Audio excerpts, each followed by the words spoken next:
श्रीराम. आज आपण मनोबोधातला 80वा श्लोक अभ्यासणार आहोत.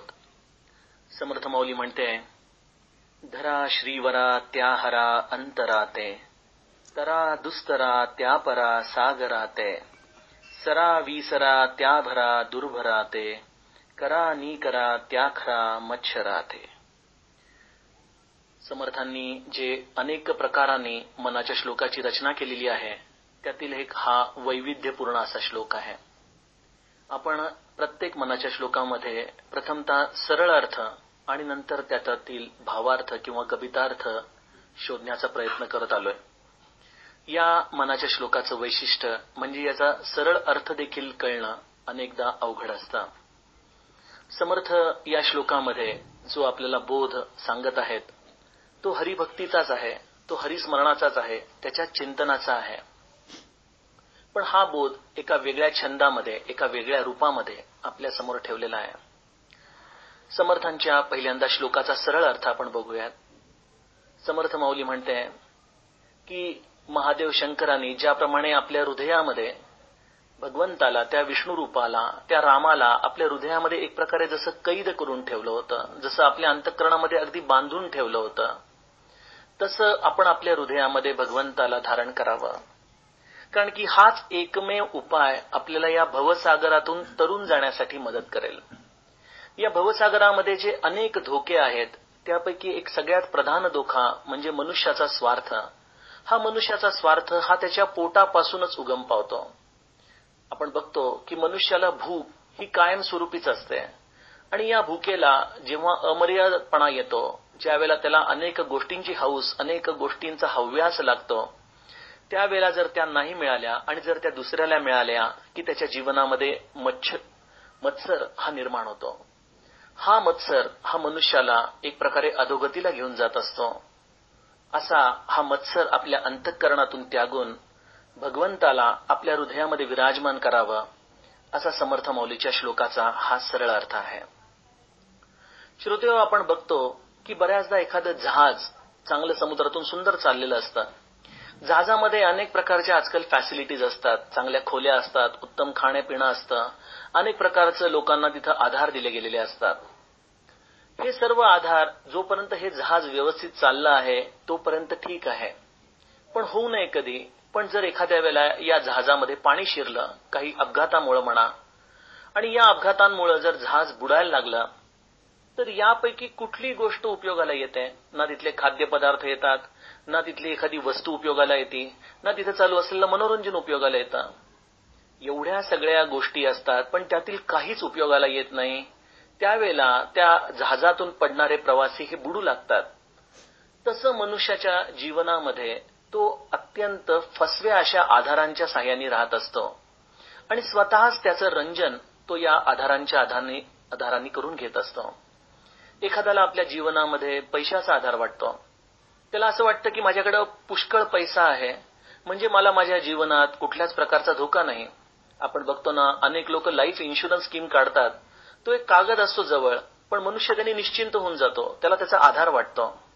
पण जसं हा मोबदला देखील त्याला त्याच्या मृत्यूनंतरच मिळणारा आहे, तसा मनुष्य या ज्या फसव्या आधारांवर राहतो, ज्या पैशाच्या आधारावर राहतो. मला आठवतं की एका अत्यंत मोठ्या उद्योगपतीला इतक्या जोरामध्ये हार्ट अटॅक आला होता की त्या डॉक्टरनी सांगितलं होतं की आम्ही सगळे डॉक्टर जरी अत्यंत अद्ययावत अशा एखाद्या ऑपरेशन थिएटरमध्ये ह्याला घेऊन आमच्या समोर जरी हा अटॅक आला असता तरी ह्याच्यातला कुठलाही पैसा, आमची कुठलीही कला, आमचं कुठलंही शास्त्र त्याला वाचवू शकलं नसतं. मनुष्याला पैशाचा आधार वाटतो, आपल्या लौकिकाचा आधार वाटतो, मनुष्याला आपल्याकडे असलेले कित्येकदा सेवेकरी, आपले मित्रमंडळी या प्रत्येकाचा आधार वाटत असतो आणि त्याला असं वाटत असतं की ह्यांच्या आधाराने मला या जन्मामध्ये कुठल्याच गोष्टीची कमतरता नाही. हे सर्व गोष्टी आनंदाच्या आहेत, या गोष्टी आवश्यक पण आहेत, याची आलोचना निश्चितच नाही. मनुष्याने आपल्या जीवनामध्ये लोकांना जोडावं, प्रेमाने वागावं, यासारखा खरा सुंदर संसार नाही. पण आपण ज्यांच्या आधारावर राहावं तो हा आधार निश्चितच नाही. आणि ज्याप्रमाणे मी मगाशी म्हटलं की हे जहाज फुटलं आणि जर त्यातून लोक बुडू लागले तर यामध्ये स्वतः देखील ते बुडणारे आहेत. त्यामुळं कोणीच एकमेकांच्या आधाराला येऊ शकत नाही. आपण ती लहानपणी माकडाच्या पिल्लाची गोष्ट ऐकायचो ना, की माकडाचं पिल्लावर माकड खूप प्रेम करायचं, पण प्रेम इतक्या वेळापर्यंतच की जोपर्यंत त्याच्या नाकातोंडामध्ये पाणी जात नाही. ज्या वेळेला माकडिणीच्या नाकातोंडामध्ये पाणी जाऊ लागतं त्यावेळेला त्या पिल्लाला देखील ती खाली घालते. अशी मनुष्याच्या जीवनाची शोकांतिका आहे. श्रोतेहो, मग अशा जहाजामधून जेव्हा मनुष्य खाली पडतो तेव्हा त्याला त्याच्या गळ्यामध्ये कित्येकदा लाईफ सेव्हिंग जॅकेट घालून देतात आणि मग त्यावेळेला त्याचा पैसा त्याला उपयोगाला येत नाही, त्याचे मित्रमंडळी नाहीत, कोणीही येत नाही. ते केवळ एक लाईफ सेव्हिंग जॅकेट जे आहे ते त्याच्या आधाराला जसं येतं त्याप्रमाणे समर्थ इथं सांगतायत की तरा दुस्तरा त्या परा सागराते. या दुस्तर अशा सागरातून जर पहिलं तीरावर जायचं असेल तर एकच मार्ग आहे आणि तो म्हणजे हरिभजनाचा. आणि त्यासाठी धरा श्रीहरा त्या हरा अंतराते. धरा श्रीहरा म्हणजे त्या नारायणाला, ज्या भगवंतांना महादेवानी आपल्या हृदयामध्ये धारण केलं त्याप्रमाणे तुम्ही आपल्या हृदयामध्ये त्या भगवंताला धारण करा. तोच एकमेव लाईफ जॅकेट तुम्हाला या दुस्तर भवसागरातून उद्धरून घेऊन जाईल. समर्थ या भवसागराचं वर्णन आपल्याला पुढे जाऊन सांगतायत. समर्थांचं म्हणणं असं आहे की या भवसागराला दुस्तर म्हणण्याचं कारण असं आहे की श्रोतेहो, आपण कधी असा विचार केला का की मनुष्याची गरज ही जी गोष्ट आहे या गरजेच्या मुळामध्ये नेमकं काय आहे? आपण बघू की अन्न, वस्त्र, निवारा या 3 मूलभूत मनुष्याच्या गरजा आहेत. पण त्यामध्येही जर प्रायोरिटायझेशन करायचं झालं, एक गोष्ट कुठली तरी काढून टाक म्हटलं तर तो कदाचित म्हणेल की मला निवारा नसला तर चालू शकेल, पण अन्न आणि वस्त्र तर जरुरीचं आहे. एक आपण बघतो ना, अनेक लोक, कित्येकांना निवारा नसतो, आपला रस्ता आणि आकाशाचंच पांघरून घेऊन निवारा म्हणून राहतात. त्यामुळे अन्न आणि वस्त्र या 2 गोष्टींवर तो येऊन थांबतो. मग त्याला म्हटलं की अजूनही एक गोष्ट काढून टाक, तर तो म्हणेल बाबा चांगले कपडे घालायला नसले तरी चालतील, अगदी माझी लाज लज्जा राखेल एवढी जरी मला वस्त्र मिळाली तरी चालतील, पण मला अन्न मात्र सोडून चालणार नाही.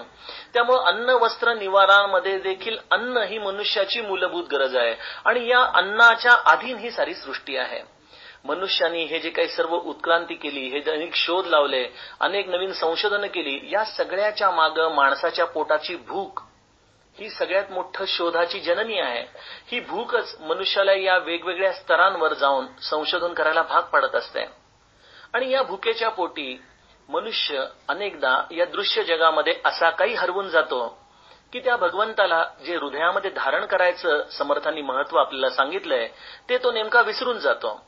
आणि मनुष्याची गरज ही मर्यादित जर असेल आणि त्यांनी मग उरलेला वेळ जर हरिभजनामध्ये लावला तर या अन्नासाठी कोणाचीच एक प्रकारे त्यामध्ये आलोचना नाही. पण मनुष्याची भूक ही अमर्याद आहे. श्री महाराज फार विनोदाने सांगायचे की प्रभू रामचंद्रांना योग वसिष्ठ सांगितलं गेलं. त्या योग वसिष्ठामध्ये प्रभू रामचंद्रांना औदासिन्य आलं होतं. अहो, समोर घरामध्ये सर्व प्रकारची सुख जोडून हात उभी असताना देखील प्रभू रामचंद्रांना औदासिन्य आलं होतं. आणि हे औदासिन्य घालवण्यासाठी वसिष्ठांनी प्रभूंना हे सर्व उत्तम असा उपदेश या ग्रंथामध्ये केलेला आहे. श्री महाराज यावरती म्हणायचे की पैशाचं औदासिन्य आम्हाला देखील आलेलं आहे.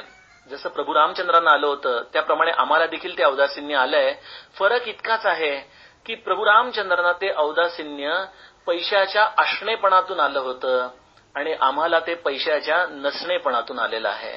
मनुष्य विवंचना करत राहतो. आज सगळं पोटभर जरी भरलेलं असलं तरी त्याची विवंचना काही सुटत नाही. उद्याचं काय, परवाचं काय, त्यानंतरचं काय, या प्रत्येक गोष्टीचा विचार करत मनुष्य ज्या बहुमूल्य वेळामध्ये हरिभजन करायचंय, ज्या बहुमूल्य वेळामध्ये त्याचं स्मरण करायचंय, त्या वेळामध्ये व्यर्थ संसाराची चिंता आपल्या मस्तकी धारण करत असतो. आणि मग ही अशी त्याची चाललेली एक प्रकारची वणवण ही त्याला अन्न या शोधामध्ये लावताना त्या भगवंताला विसर पाडायला भाग पाडते. आणि म्हणून समर्थ इथं आर्जव करतात की थोडा वेळ आपल्या क्षुधेचा विचार आपण बाजूला ठेवू शकतो का? आपण आपलं ही क्षुधा तृप्ती ही केवळ अन्नाच्या अनुषंगाने जी करण्याची आपली धडपड चाललेली आहे ती आपण थोडा वेळ बाजूला ठेवू शकतो का? महाराज यावरती फार सुंदर सांगायचे. महाराज म्हणायचे की उपवास करावा असं जोपर्यंत वाटतंय तोपर्यंत तो खरा उपवास नाही. भगवंताच्या भजनामध्ये असं काही तल्लीन व्हावं की त्या भगवंताच्या भजनामध्ये जर उपवास घडला तर तो खरा उपवास. त्यामुळे अन्नाची क्षुधा, अन्नाची आपल्याला जर एक प्रकारची वासना जर दूर ठेवायची असेल तर त्याच्यावरचा सर्वात उत्तम उपाय म्हणजे हरिभजनामध्ये इतकं तल्लीन व्हावं की त्या हरिभजनामुळे आपल्याला क्षुधेचा विसर पडावा. समर्थांचं देखील इथं हेच म्हणणं आहे की सरा विसरा त्या भरा दुर्भरा ते.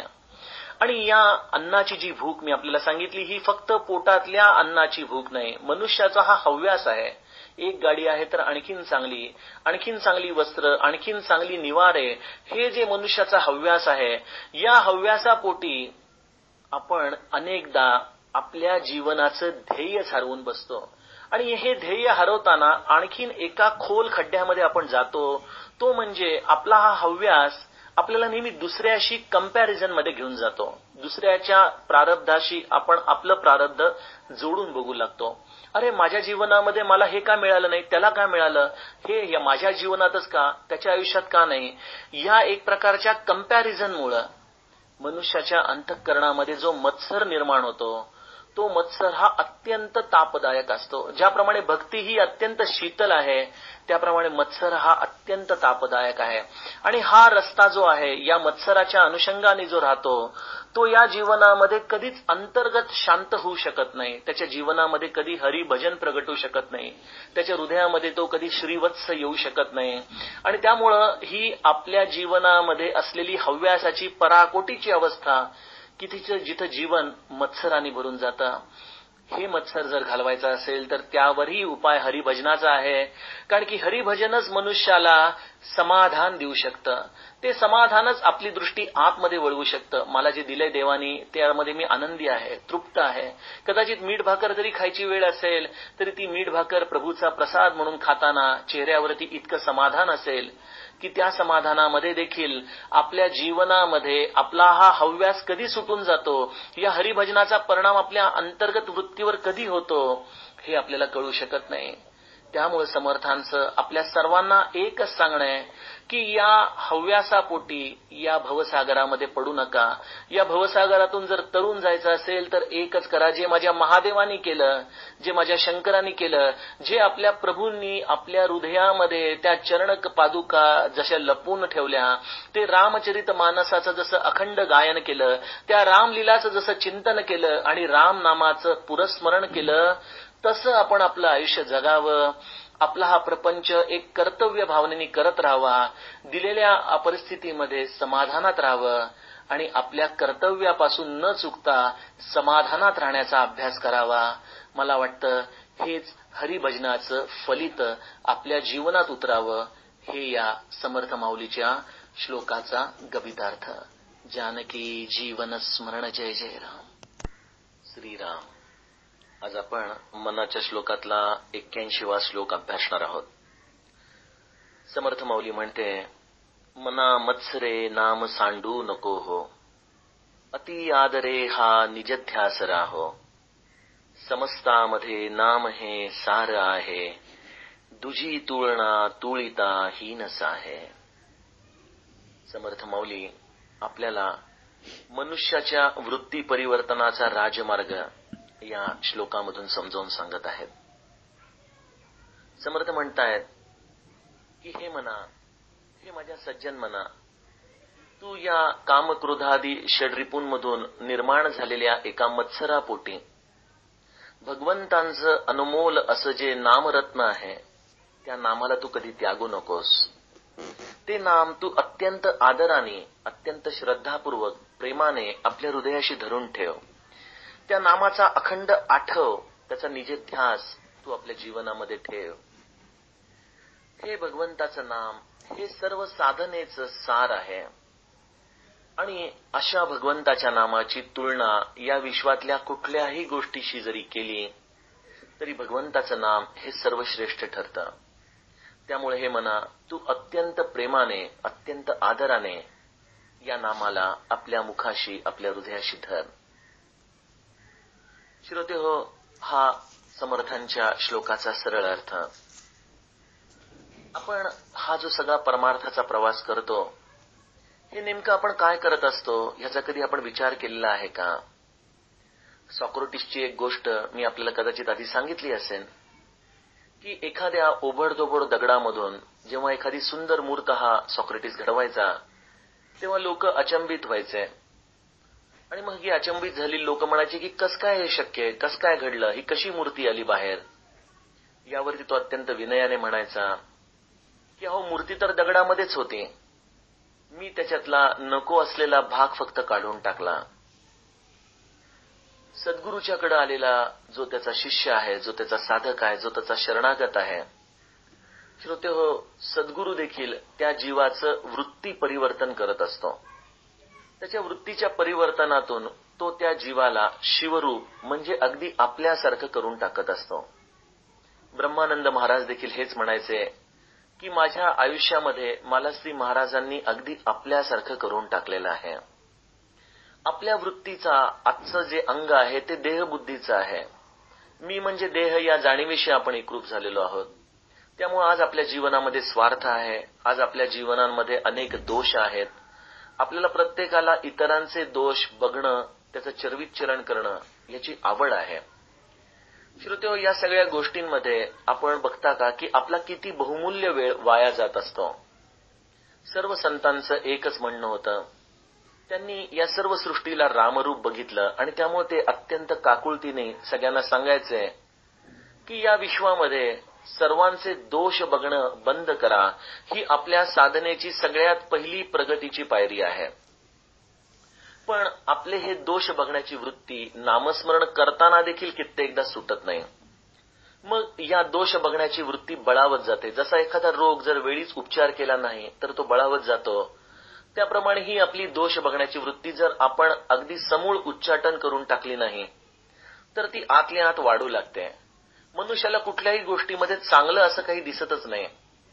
आमच्या महाराजांच्याकडे एक असे साधक होते, जेव्हा महाराज देहात होते तेव्हा त्यांना कुठलीही गोष्ट जर दाखवली आणि जर त्यांनी वा वा किती छान आहे असं म्हटलं की ती गोष्ट नाश पावायची, भंगून जायची. काहीतरी दृष्टीदोषच होता त्यांच्या दृष्टीमध्ये. कुणाच्या शेतावरून नजर फिरवली आणि किती सुंदर पीक आलं रे तुझं असं म्हटलं की त्याचं शेत हमखास जळून खाक होणार. एकदा महाराज राम मंदिराचं काम करत असताना एक सुंदर त्यांनी खांब आणला होता आणि या माणसाची दृष्टी त्या खांबावर पडली आणि तो म्हणाला, वा महाराज, किती एकसंग सुंदर खांब आणलाय हो. असं म्हणता क्षणी कटक्कन आवाज येऊन तो खांब मध्ये तुटला. श्रोतेहो, दृष्टीमध्ये दोष बघण्याची वृत्ती ही अत्यंत घातक आहे. याने मनुष्य स्वतःचंही नुकसान करतो आणि जगाचंही नुकसान करत असतो. यावरती महाराजांनी त्याला थेट बसवलं आणि म्हणाले, थांब रे, तुला संन्यासच देऊन टाकतो, त्याशिवाय तुझा हा दृष्टीदोष जाणार नाही. असं म्हणून त्याचं मुंडन करवलं आणि त्याला अनुग्रह दिला आणि त्याचा हा दृष्टीदोष घालवला. आपण जगामध्ये बघतो की बऱ्याच लोकांची नजर ही आपल्या चांगल्या गोष्टींमुळे कित्येकदा तेवढीच आनंदित होते असं नाही. त्यांच्या जीवनामध्ये एक प्रकारचा मत्सर भाव निर्माण होत असतो. या मत्सराने दोन्हीकडे एक प्रकारे अपघात झाल्यानंतर जसा दोन गाड्यांचं नुकसान होतं तसं जो मत्सर करतो त्याचं तर नुकसान होतच, पण हा माझा मत्सर करत आहे या भूमिकेने जो त्या माणसाचा विचार करतो त्याचं देखील नुकसान होत असतं. दृष्टीमध्ये जेव्हा दोष बघण्याची वृत्ती बळावत जाते तेव्हा त्याचं रूपांतर मत्सरामध्ये होतं.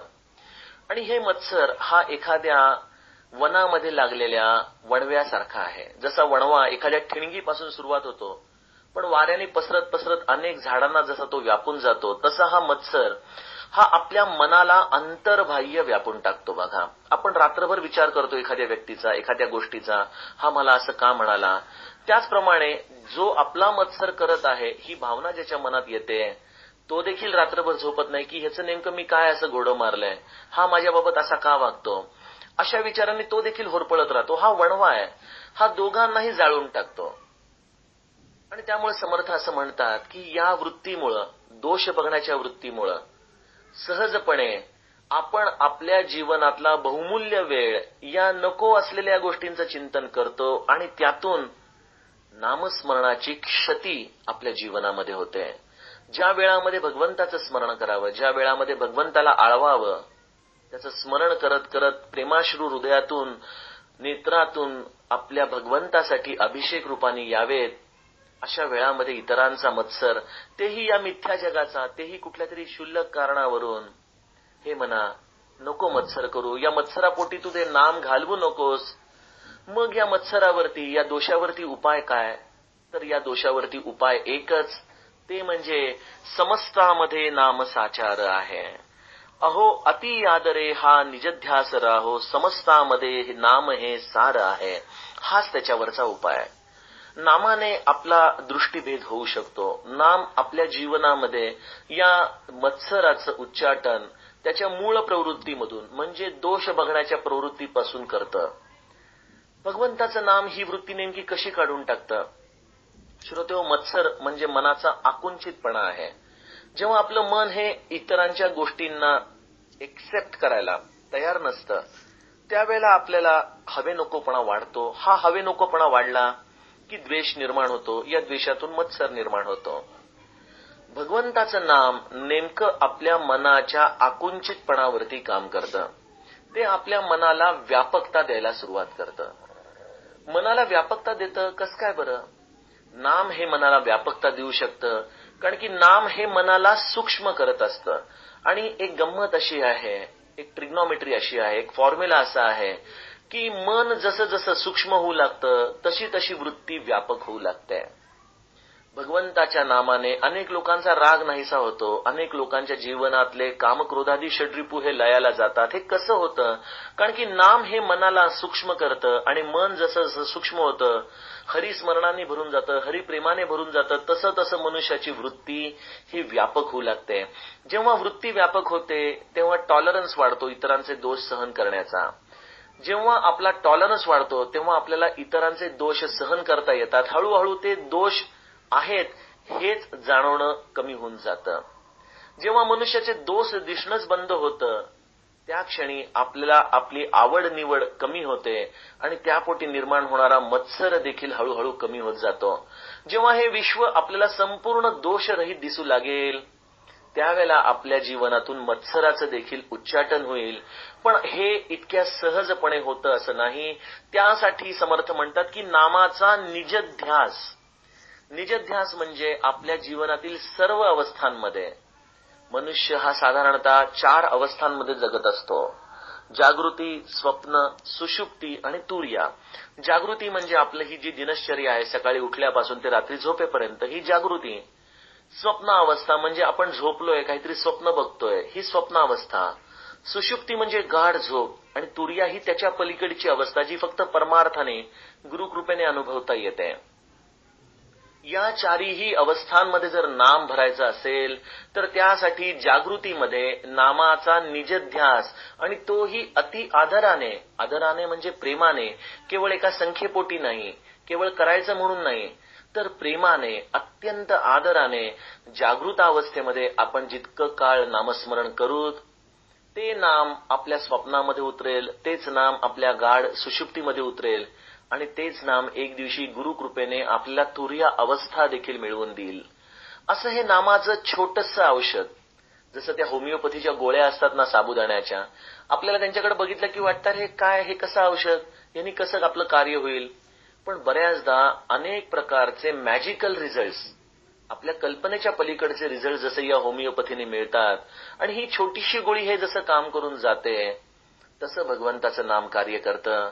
आणि त्यामुळे समर्थ म्हणतायत की तुळी तुळना दुजी तुळना तुळिता हीनस आहे. याच्यासाठी दुसरी कुठली उपमा द्यावी या नामस्मरणाच्या औषधासाठी?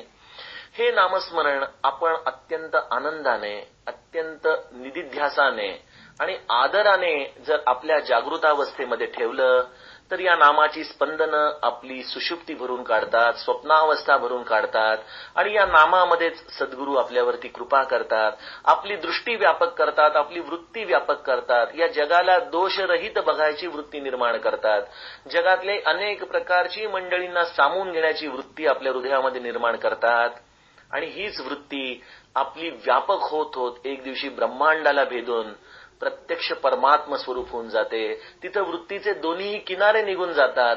असं अद्भुत क्रांती या नामाने आपल्या आयुष्यात घडते. म्हणून श्रोते हो, मनापासून अत्यंत तळमळीने, प्रेमाने, निजिध्यासाने या नामाला लागा. हे भगवंताचं नाम परम कल्याणकारी आहे. जानकी जीवन स्मरण जय जय राम. श्रीराम. आज आपण मनाच्या श्लोकातला 82वा श्लोक अभ्यासणार आहोत. समर्थ माऊली म्हणते, बहु नाम या राम नामी तुळेना, अभाग्या नरा पामरा हे कळेना, विषा औषधे घेतले पार्वतीशे, जीवा मानवा किंकरा कोण पूसे. समर्थ आपल्याला गेल्या श्लोकापासून भगवंताच्या नामाचं महत्व परत एकदा समजावून सांगत आहेत.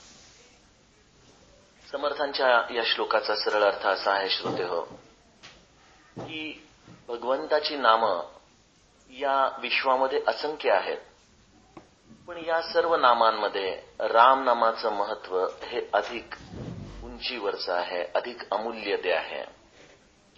असं नाम जे प्रत्यक्ष शंकराने त्या विषाचं हलाहल पचवण्यासाठी आपल्या कंठी धारण केलं, ते सामान्य मनुष्याला कसं बरं कळणार. सामान्य मनुष्य या नामांमध्येच भेद मानत राहतो आणि त्यामुळं जिथं प्रत्यक्ष शंकराने या नामाचा अनुभव घेतला त्यावर तरी निदान आपण विश्वास ठेवून हे नाम घ्यावं, असा समर्थांच्या श्लोकाचा हा सरळ अर्थ आहे. श्रोतेहो, रामचरितमानसमध्ये जेव्हा प्रभू रामचंद्र वनवासामध्ये शबरीच्या विनंतीनुसार पंपा सरोवराजवळ येतात, त्यावेळेला तिथे नारद मुनी पुन्हा एकदा अवतरतात. भगवंताच्या अवताराच्या आधी नारद मुनींच्या बाबतीत एक असा प्रसंग घडलेला असतो की ज्यामध्ये नारद मुनींच्या अंतःकरणामध्ये एका विवाहाविषयी आलेली कामना भगवंताने त्या इच्छेला दूर करून त्यांच्या मनातून काढून टाकलेली असते. नारद या प्रश्नाची विचारणा करण्यासाठी की नेमकं आपण मला का असं केलं हे विचारण्यासाठी रामाजवळ येतात. त्यावेळेला प्रभू त्याला एकच सांगतात की जर एखादं रांगणारं बाळ विस्तवाकडे जाऊ लागलं आणि गरम वस्तू धरायचा प्रयत्न करू लागलं तर आई त्याला जसं ओढून मागं घेते, तसं माझा जो भक्त आहे त्या भक्ताला मी नेहमी काम या विकारापासून मागं ओढून घेत असतो. यावरती नारद प्रभू रामचंद्रांच्या चरणी विनीत होतात आणि ते म्हणतात की मग मी जे नाम घेतो हे रामराया, त्या नामामध्ये आपलं अस्तित्व ठेवा आणि हे नाम पौर्णिमेच्या चंद्रासारखं आकाशामध्ये पूर्ण रूपाने अखंड बहरू द्या, असा आशीर्वाद आपल्या या नामाला आपण द्या. यावरती प्रभू रामचंद्र अत्यंत प्रसन्नपणे आपल्या या नामरूपी अस्तित्वाला स्वतःच्या लौकिक रूपातून, देहरूपातून आशीर्वाद देतात आणि मग हे भगवंताचं नाम पौर्णिमेच्या चंद्रासारखं आकाशामध्ये राहतं. या पौर्णिमेच्या चंद्रासारखं हे नाम आकाशात राहतं. त्यावेळेला अनेक तारे या पौर्णिमेच्या चंद्राच्या प्रकाशामुळे लुप्त होऊन जातात. काही अत्यंत प्रकाशमय असतात, पण ते देखील हळूहळू थोडेसे कमी प्रमाणात लुकलुकत असतात. नारद मुनींचं देखील प्रभू रामचंद्राकडे हेच म्हणणं आहे की या नभामध्ये आपलं नाम या पौर्णिमेच्या चंद्रासारखं अखंड भरत असताना इतर नामांची या प्रकाशामुळं आपोआपच त्याची दीपा ही कमी प्रमाणामध्ये आकाशामध्ये राहते. श्रोतेहो, या जगात अनेक परमार्थाचे प्रांत आहेत. किंबहुना या जगाचा जर आपण संपूर्णपणे विचार केला तर अनेक देश आहेत, अनेक भाषा आहेत, अनेक संप्रदाय आहेत, अनेक धर्म आहेत.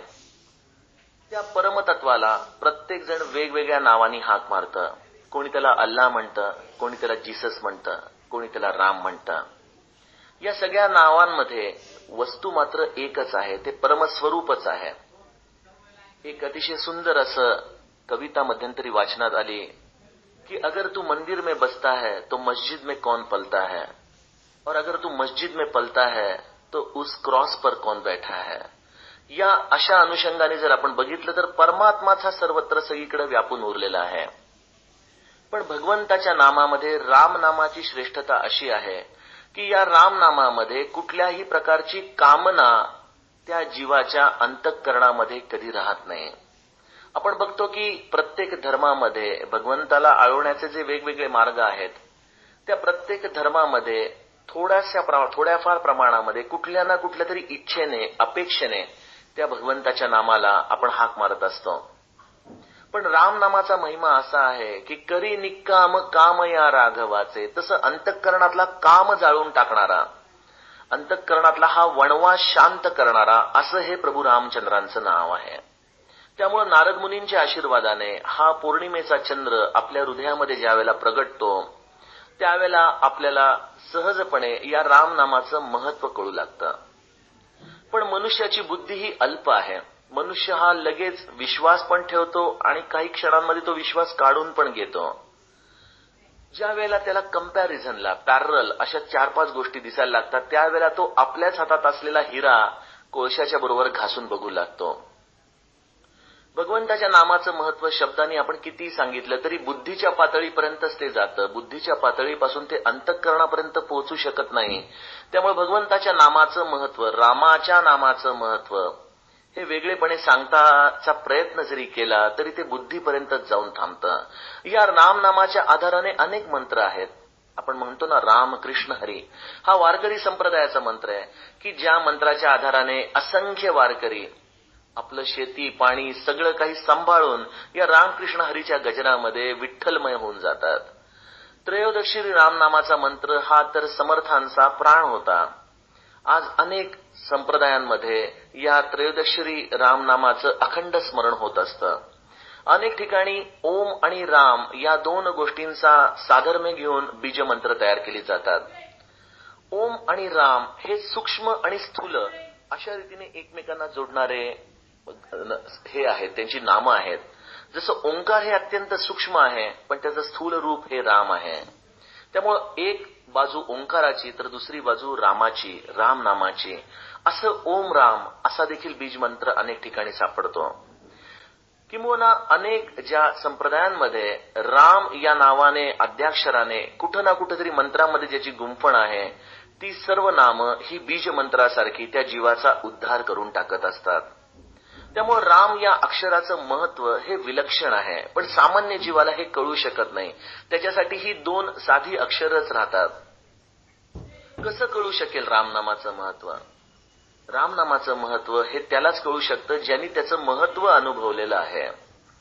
आमच्या महाराजांच्याकडे एक वकील यायचे आणि या वकिलांचा स्वभाव आपल्याला माहिती आहे की प्रत्येक गोष्ट ही पुराव्यानिशी आल्याशिवाय ते कधीच मान्य करत नाहीत. या वकील साहेबांनी, त्यांचं नाव मराठे, त्यांनी विचारलं की महाराज, आपण म्हणता की रामनाम हे भगवंतापर्यंत घेऊन जाण्याचं सगळ्यात चांगलं साधन आहे, पण याला पुरावा काय? कशावरून आपण म्हणता की हे श्रेष्ठ आहे? यावरती आपले महाराज देखील बोलण्यामध्ये अत्यंत चतुर होते, अत्यंत विलक्षण अशी त्यांची प्रज्ञा होती. यावरती ते वकील साहेबांना म्हणाले की मी ऐकले की कांचनगंगा शिखरावरती सोन्याचं शिखर सारखं दिसतं. ते म्हणाले बरोबर आहे. ते म्हणाले मी असं ऐकलंय की समुद्रामध्ये अत्यंत खोल अशा समुद्रात खूप महाकाय असे मासे असतात. ते म्हणाले बरोबर आहे. ते म्हणाले की मी असं ऐकलेलं आहे की मनुष्याच्या डोक्याच्या आतमध्ये मेंदू जो आहे तो अनेक प्रकारच्या गुंतागुंतीच्या यंत्रणेने बनलेला आहे. हो म्हणाले, आहे तसं. म्हणाले आपण पाहिलं आहे का? छेव म्हणे मी कशाला पाहतो. मग म्हणे तुम्ही कसं बरोबर म्हणता? अहो असं काय करता म्हणे, कित्येक लोक तिथं जाऊन आलेली आहेत आणि त्यांच्या बघण्याच्या दृष्टिकोनातून आम्ही सांगतो की हे म्हणतात ते बरोबर आहेत. महाराज यावरती फक्त शांतपणे हसले आणि ते म्हणाले की दृश्य जगातल्या गोष्टी ज्या बघून येतात त्या लोकांवर तुम्ही विश्वास ठेवता की ते आहे. अदृश्यामध्ये जिथं आम्ही जाऊन अनुभवलं या रामनामाचं महत्व, मग तुम्ही आमच्यावरती का बरं विश्वास ठेवत नाही? आणि दृश्य जगातले लोक ते बघून आलेत हे सांगायला पैसे घेतात, इथं संत तुमच्याकडून पैसेही घेत नाहीत, तरी देखील तुमचा का बरं विश्वास बसत नाही? यावरती वकील अगदी हताश झाले, महाराजांच्या पाया पडले. महाराज त्यांच्या कानाशी फक्त एवढंच म्हणाले की तुमच्यासारख्या 100 वकिलांचा मी गुरु आहे, तुम्ही उगीच संशय घेऊन लांब राहू नका, राम नाम घ्या, त्यातच तुमच्या जीवनाचं कल्याण आहे. आणि ते वकील साहेब त्यानंतर नामाचे अतिशय चांगले अधिकारी झाले. भगवंताच्या नामाचं महत्व सामान्य जीवाला कळू शकत नाही.